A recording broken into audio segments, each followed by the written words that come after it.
showtime. It's showtime.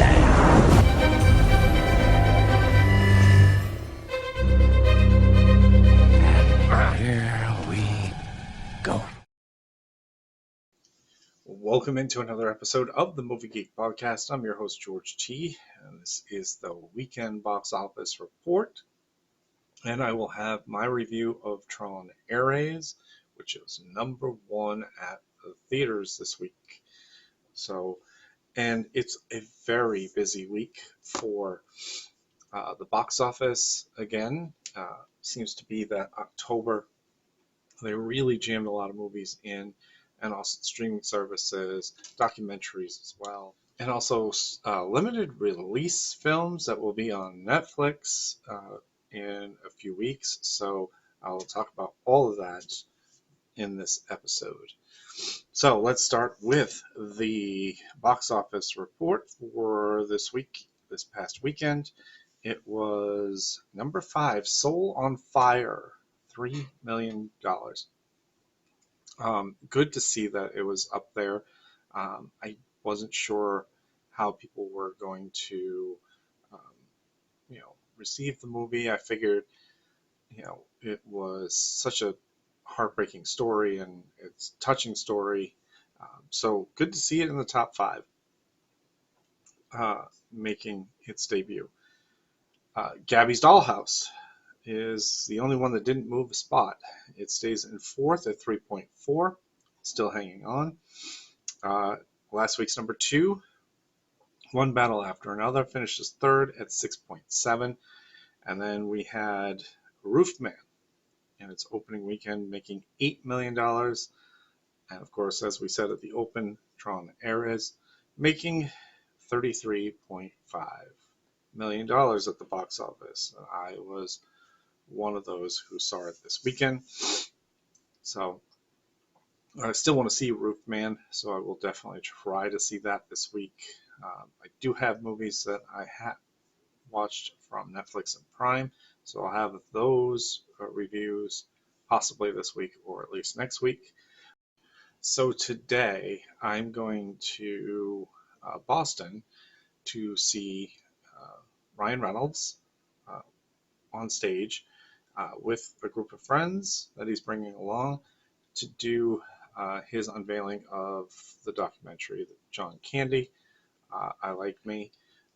I'm looking forward to it.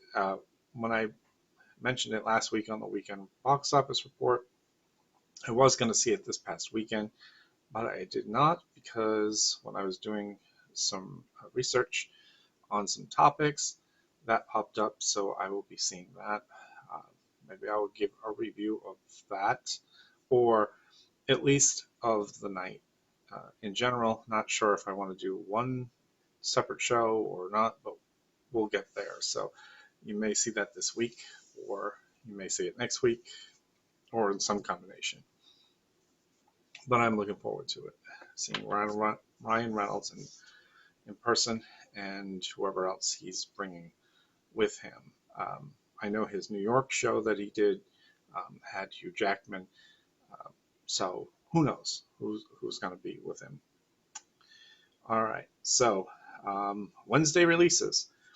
So this is going to be a very limited release because it will be on Netflix in 2 weeks, I believe October 29th.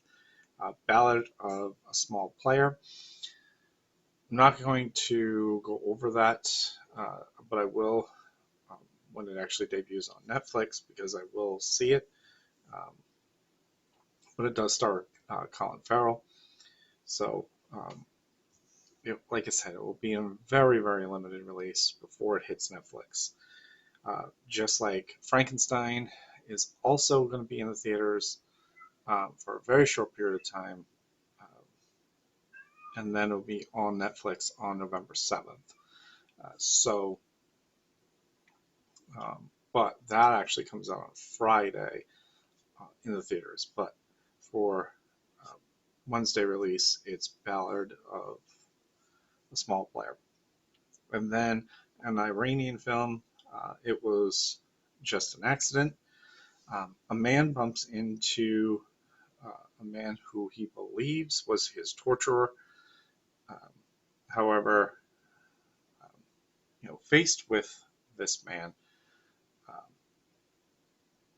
you know, bringing in uh, all kinds of feelings, and what was he going to do with this man? So it's a very uh, interesting kind of a film, and we'll see how that does in very limited release. All right, so then we've got documentaries that are coming out on Friday. Wisdom of Happiness. This has the Dalai Lama doing a talk in front of the cameras to all of us about peaceful times and his words of wisdom for the happiest 21st century.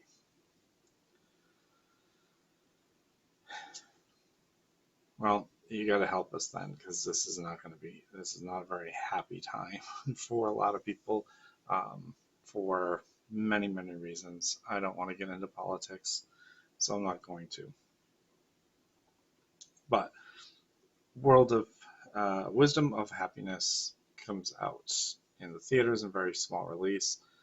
Probably will see it on streaming very soon.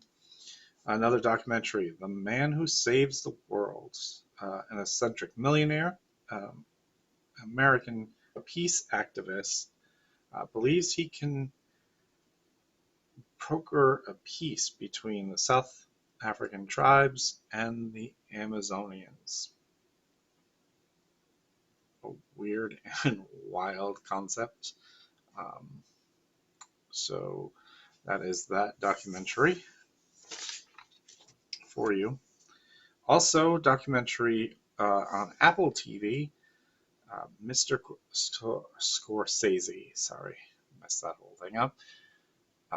Obviously, Martin Scorsese, one of the most brilliant directors out there. So this will be a very good documentary to watch if you have Apple TV. So definitely check it out. A very chilling documentary on Netflix called The Perfect Neighbor. So this takes this is a very, very weird and disturbing uh, look at a neighborhood in Florida. Um, Florida is the everything goes state, so um, it is uh, just crazy down there. And this story is even crazier. Um, there is, this documentary about this woman who basically was known as a Karen, was messing with kids,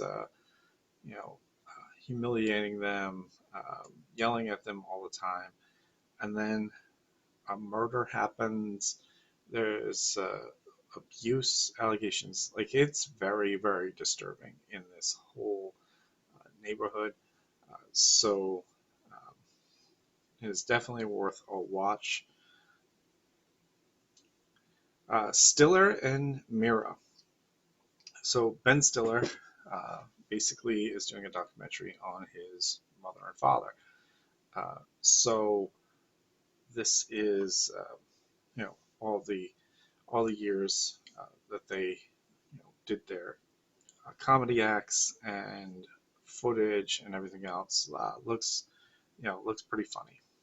So if you're interested in that, there's a documentary for you. Uh, Re-releasing in the theater is St. Elmo's Fire. Okay, I didn't really want to spend a whole lot of time on that. Tubi is going to have R.L. Stine's Pumpkinhead release. So it is about a teen named Sam who must save his big brother after he vanishes and is forgotten about by everyone. So R.L. Stine's books have garnered millions and reads, and just obviously the basis for Goosebumps, which was a series, and movies about it. So uh, if you are an R.L. Stine fan, this will be a movie for you. On Netflix, animated film called The Twits. When the meanest, nastiest villains pull a trick to take over their town, two brave children turn up with a family of magical animals to bring them down. So, a very crazy, animated film. So that is on Netflix. Speaking of animation, there is a French movie coming out in the theaters called Pets on a Train. Basically, when a animal bandit group tries to rob a train, a group of misfit animals try to stop them. So you've got two animated films making their debuts this weekend. One is on Netflix, one will be in limited release in the theaters. It is a French film, so subtitles. All right. There is also a German film coming out, Clone 75. I think that's how you say it. I could be wrong. Teens in the 70s try to organize a concert for jazz pianist Keith Jarrett at the Cologne Opera House. So, again, that is going to be in very limited release. All right, now we've got The Astronaut. An astronaut played by Kate Mara, uh, who is a very, very good actress. So I'm looking forward to seeing this movie. Is found alive in a ruptured capsule floating in the Atlantic Ocean. After she is placed under NASA surveillance, strange occurrences begin happening, leading everyone to fear something extraterrestrial has followed her back to Earth. So, looks really good. I cannot wait to see it. It's probably going to be in limited release right away, but we'll see it when it probably gets to streaming. Lawrence Fishburne is also in this movie. Then we have The Wilderness. So this looks like The Long Walk, um, but in obviously a different aspect.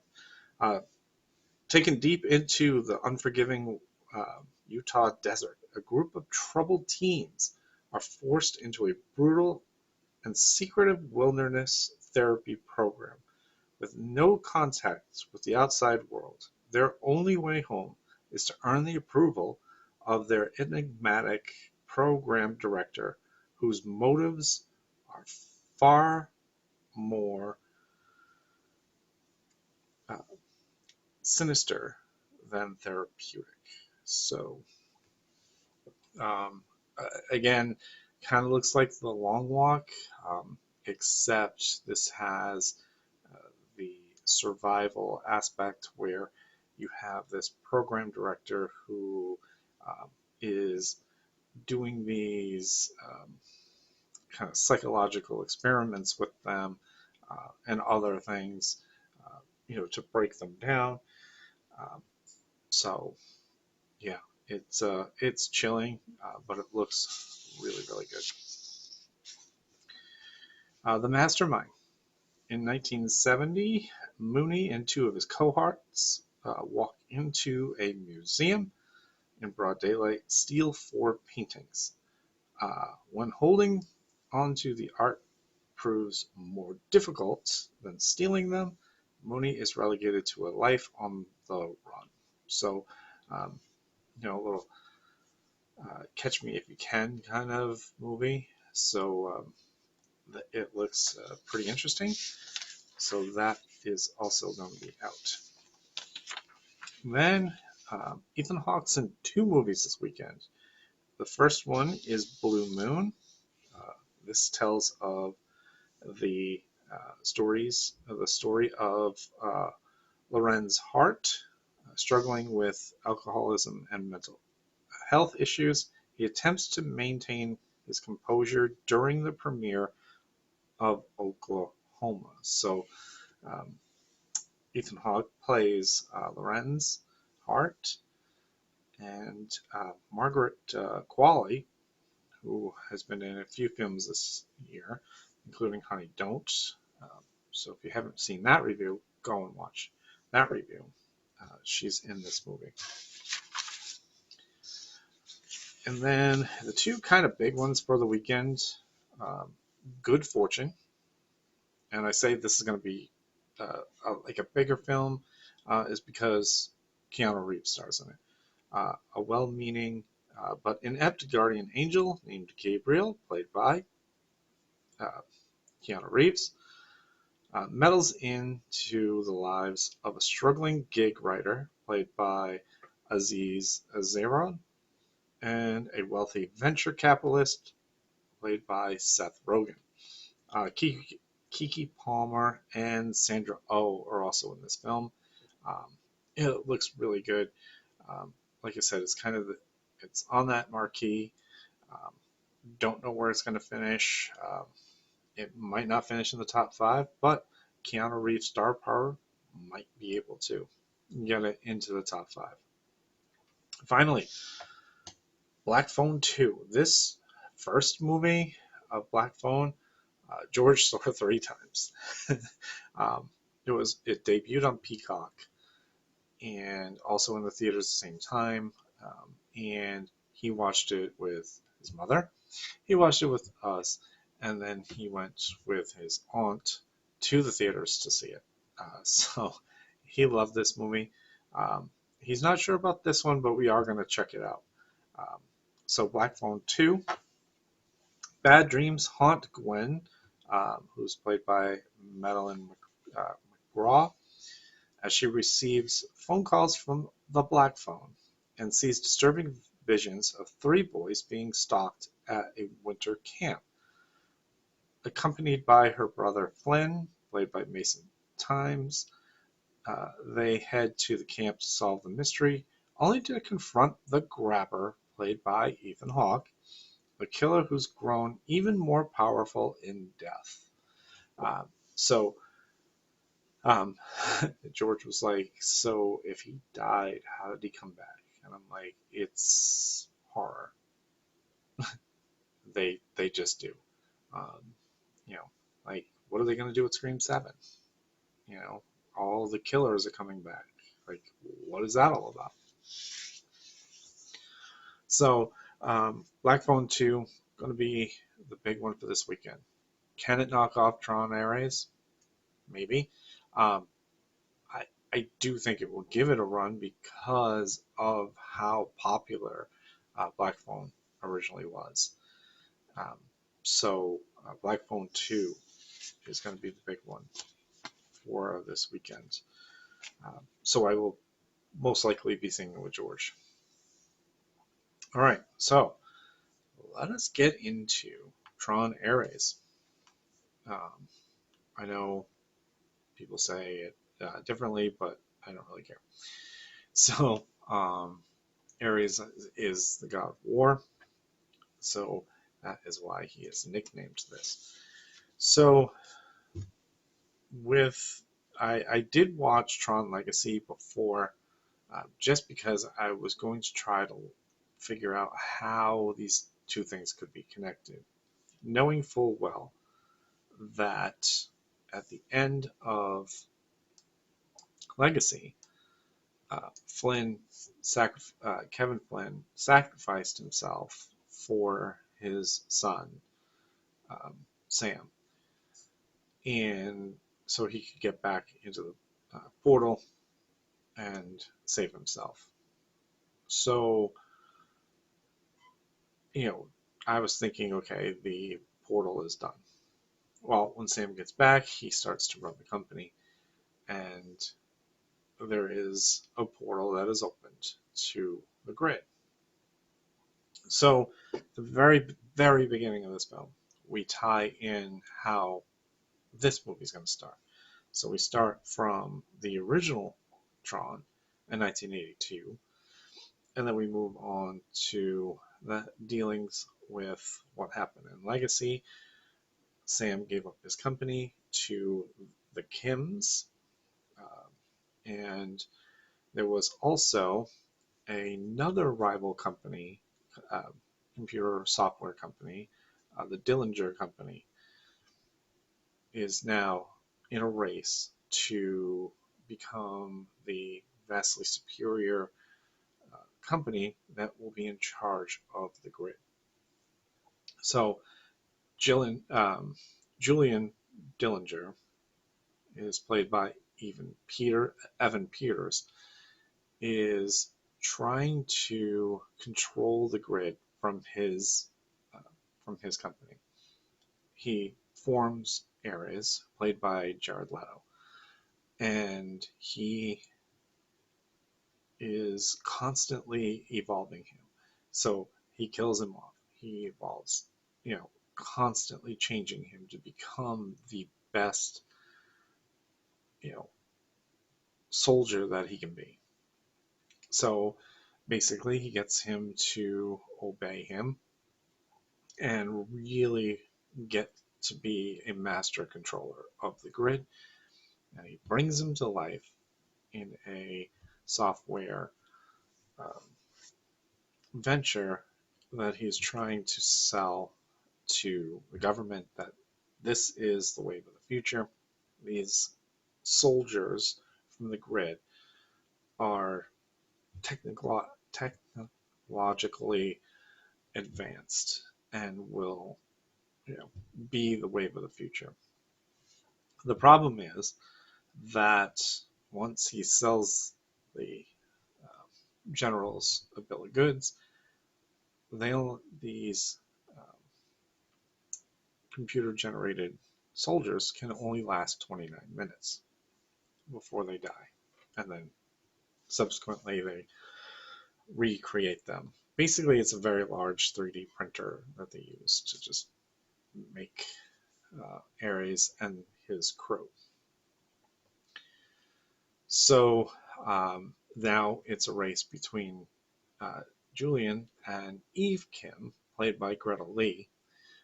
She is her twin sister is passed away from cancer. She is trying to save the company Encom that Flynn started by cracking Flynn's code for these super soldiers from the grid to survive longer than 29 minutes. She's able to do so, and Julian finds out, and now he sends Ares and his group. Um, his number two is Athena, Jodie Turner Smith. Uh, she is his number two, and she is, noticing that Ares is learning and feeling as a part of every time he has been brought into the real world. So she's trying to figure out how he is going to handle all this stuff in the real world. Gillian Anderson is in this film. She plays Julian's mother. I will say, I feel like she was out of place in this film. It's the only person I feel like was out of place in this film. Just, I think you could put any um, good female actress in that role. I just don't feel like Gillian works in this role. It's not saying that her acting was bad. It wasn't a role that that like I think she was made for, so to speak. And so I didn't find her portrayal of his mother, all that good. But again, it could have been the way it was written, which I believe is true because I think Julian is a really good actress. So, anyway, um, Ares is out to find Eve and take the code from her so he can bring it back to Julian so Julian can control basically all of the grid and be able to put his super soldiers in front of all the generals and win that contract away from NCOM and basically end NCOM. Ares, though, is evolving when he gets to the real world. He has a soft spot for Eve, um, going through her history and seeing all of her memories that is available on the web.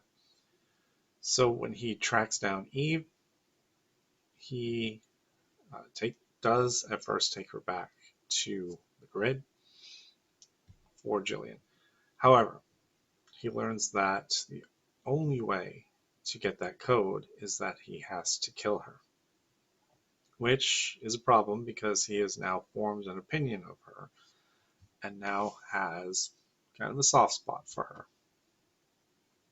So Athena is ready to delete her, and Ares says, no, we can't do that. We're waiting for approval first, which she looks at him and questions, why? Why are we waiting? We were told we had to get the code. So she walks off. She calls Julian. He says, no, I never gave that order.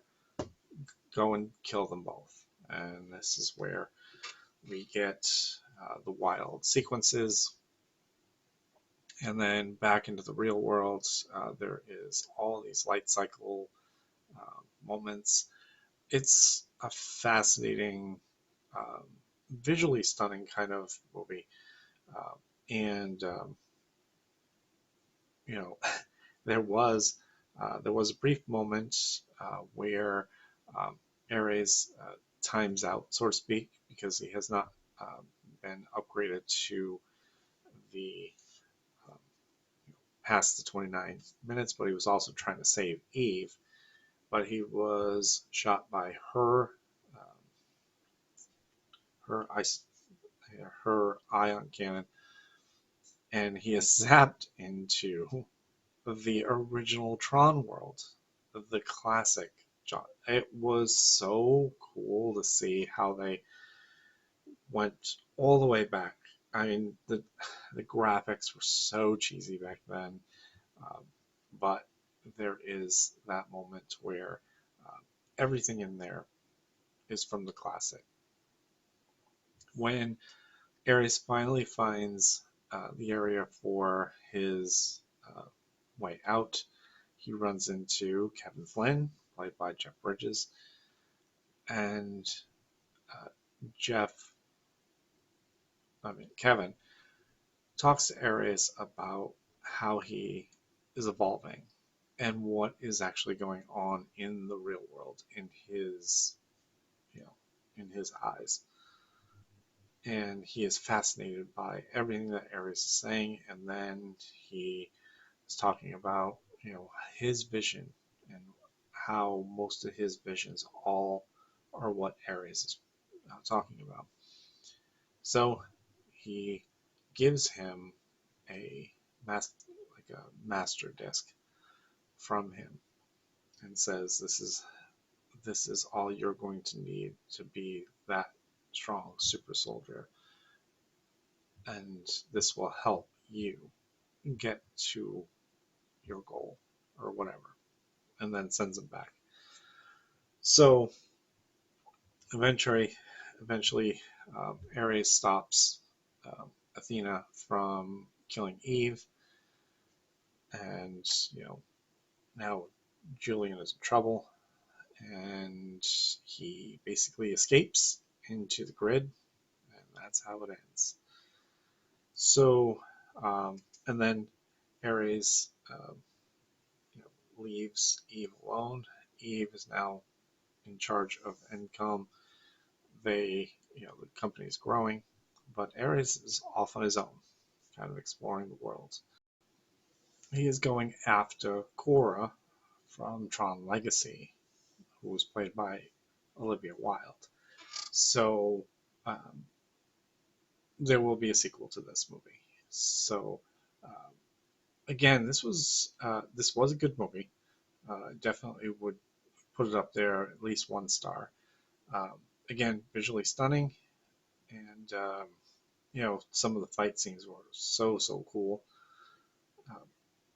And the story was okay, but definitely will have a sequel to it. So we'll see if that story can progress. And yeah, we'll wait and see what the next Tron looks like. So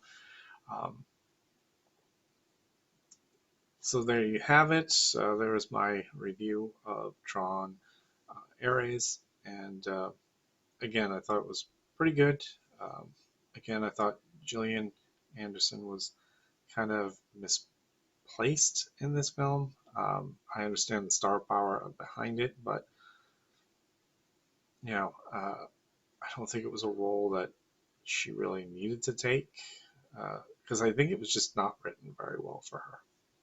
So, but other than that, Jared Leto was very good in this film, and it was good to see Jeff Bridges again, kind of linking the two. But I was fascinated by seeing the grid from Tron Legacy, and then seeing the grid from the original Tron movie, and then seeing how that applied into the real world again. So, again, it was a fun film. So, all right, that is the weekend box office report and Tron Ares review. Look for more reviews coming up, and also, like I said, going to see Ryan Reynolds on stage promoting his documentary on John Candy. I'm looking forward to that. So I'll see you all at the movies. You like that, baby? Let him know where that came from, yeah! See you next time. Bye. Waiting for you. Goodbye. Goodbye. Bye. Goodbye. Hasta la vista, baby. That's all, folks.